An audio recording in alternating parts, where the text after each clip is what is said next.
Magandang araw sa inyong lahat. Good morning po. Nandito tayo ngayon sa may ito na Centris at sakop ng Diliman, Quezon City. At dito sa itong Centris, mga kabayan, ay dito nyo matatagpuan itong Salud Buffet na matagal nang nirecommend sa atin ng ating mga kabayan at ngayon lang natin nabisita. Ang ganda pala ng lugar na ito. Kaya nga. Oo, nasa gitna eh. Madali lang itong matagpuan. Halimbawa, galing kayo ng south, papunta kayo ng north. So ito yung makikita nyo sa may itong Centris, masakanto lang ito ng ng Quezon Ave. Kanan lang kayo ng McDonald's at hindi naman kayo maliligaw. Tapos dire-diretso na kayo sa bandang gitna.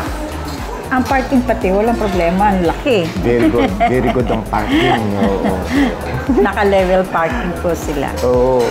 At secured na secured.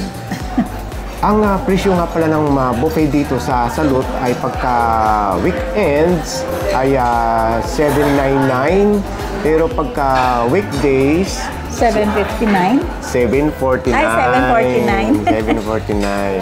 Tapos ang lunch nila katulad natin ay nag-start ng 11:30 hanggang 2:30 ng hapon. Tapos yung pinaka-dinner nila ay 5:30 hanggang 8:30 ng gabi.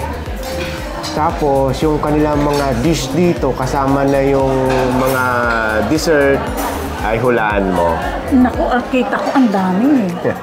Nasa daw, mahigit kumulang 40 dishes kasama na ngayong dessert.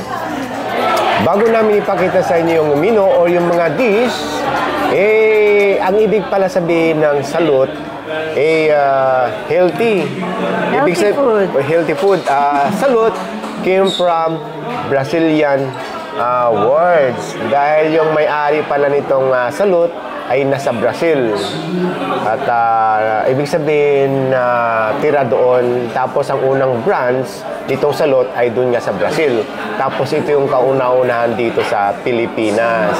So malamang yung kababayan nating nasa Brazil ngayon ay nakakuha siguro ng idea ng Brazilian dish tapos i-mix dito sa Pinoy food. Pwede. Kaya titikman natin mamaya kung anong lasa ng Brazilian food saka Pinoy food na pinaghalo. Okay?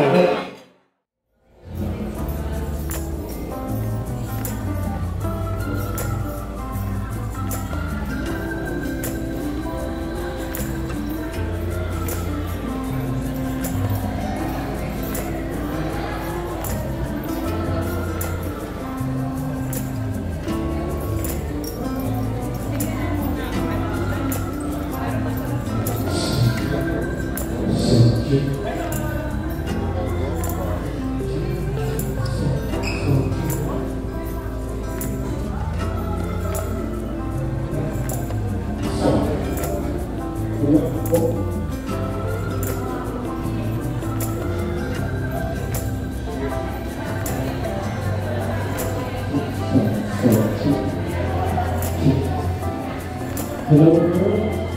Welcome po sa Salud Manila, mga kapatid po.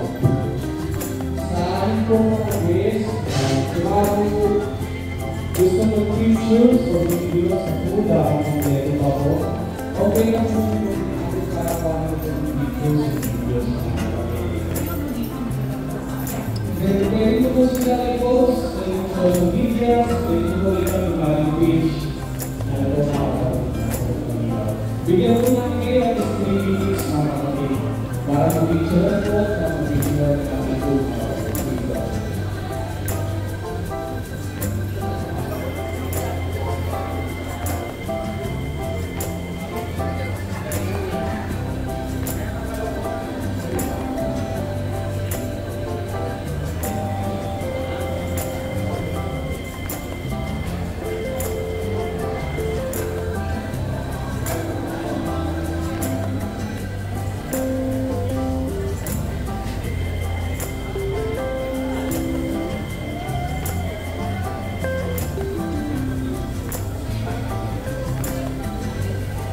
Tapos after nyo naman nag-videos at videos, parang hindi po tayo mag-grabe, o naman natin yung videos, video, Kasi ito lang po natin yung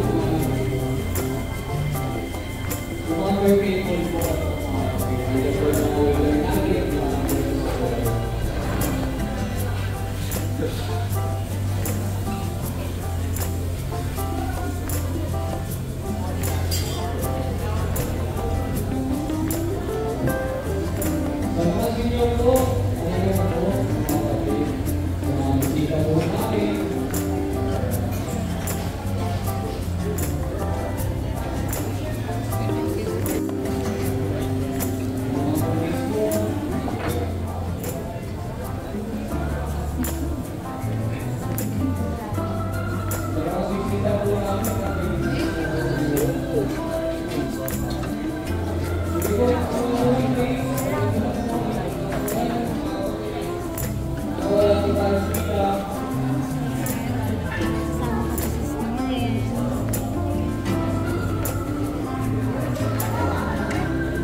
Ngayon nga pala ay Wednesday, October 25, 2023 at sa oras na 12 noon.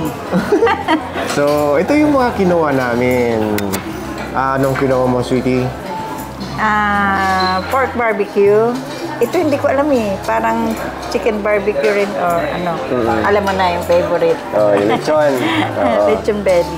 Ngayon, yung kinuha ko naman, itong hindi ko alam kung anong tawag ito. Nakalagay doon, Birmingham yata. Titikman ko na lang pork or beef. Tapos ito nga pork barbecue. Same. Tapos hindi ko na matandaan ito kung ano ito. Kumuha ako ng fish fillet. Kumuha ako ng puset na dati yung kinukunan ko ng video ay nakalagay shrimp. Ibig sabihin ang nakalagay doon sa pinaka-tray nila ay seafood. Tapos titikman natin yung kanilang fried chicken or roast chicken. Tapos itong kanilang roast beef. Tapos rice. Okay, tapos kumuha rin kami dito ng pansit. Saka ano ito? Chapsoy. Chapsoy. At itong fruits na ngayon ay wala na yung bagnet na sinasabi mo. Ay, ubos na. Ubos na, pero magre-refill daw sila. Marami, ang daming tao eh. Lalo siguro pagka weekends. Ito, yung fruits. Okay, tikman na natin. Tikman natin itong bagnet. Bagnet nila. Parang mas malutong pa yan doon. Malutong nga. Sarap yung bagnet. May timpla na. Sarap niya, may suka, ano? Namanghang. Ang layo kasi dito sa pisto natin. So, ibig sabihin, ngayon ay weekdays, 749 lang ang babayar natin times 2. So, siyempre, pagka senior citizen ka pa, May discount? may discount pa siyempre. Titikman natin yung kanilang lechon, kung kasing lutong ng tawag dito ng bagnet.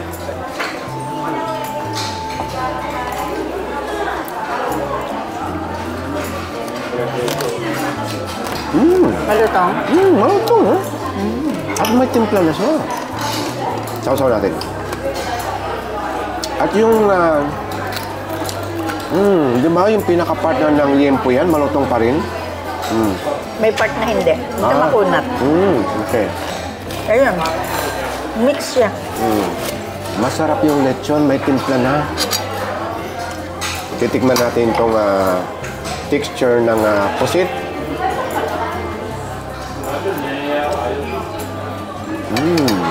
Okay ang pagkaluto. Hindi makunat.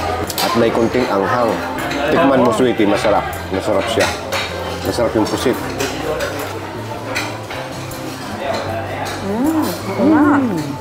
Maganda ang pagkakaluto. Titikman ko itong kanilang pork barbecue. Pork barbecue. Okay ang food dito ah. Kaya pala puno, no? Titignan ko itong roast beef. Parang ang ganda ng pagkakaluto. Parang masyadong malambot, no? Oo, nalalagas, no? Nalaglag. Yung lasa niya, na kung saan gustong-gusto ko sa roast beef. Na-note yung medyo alat-alat niya sa laman. Marinated ng maganda. Marinated, ang ganda. Yung texture niya, napaka-tender. Yung lasa ba ng roast beef, yung asin niya parang nasa outer part ng roast beef, tapos unti-unting pumasok yung alat sa pinaka-laman. Yun ang pinakalasa niya. Titikman ko itong kailang roast chicken. Ganda, no? Itong kinuha ko yung thigh part. Paborito ko ito eh. Saka yung ali. Parang ganda pagkakaluto. Ang sarap ng mga food dito. Tikman mo. Bakit? Laman. Lalo pag natikman mo yung skin niya, ang ganda ng pagkatimpla. Malasa. O, tumikim ka ng skin. Kahit yung meat niya may lasa. Oo. Gusto ko ng gulay. Ito, sige. Tikman natin itong fish fillet. Marami pa tayong hindi natitigman doon ha. Ayun na lang pumunta. Masarap yung food nila, no?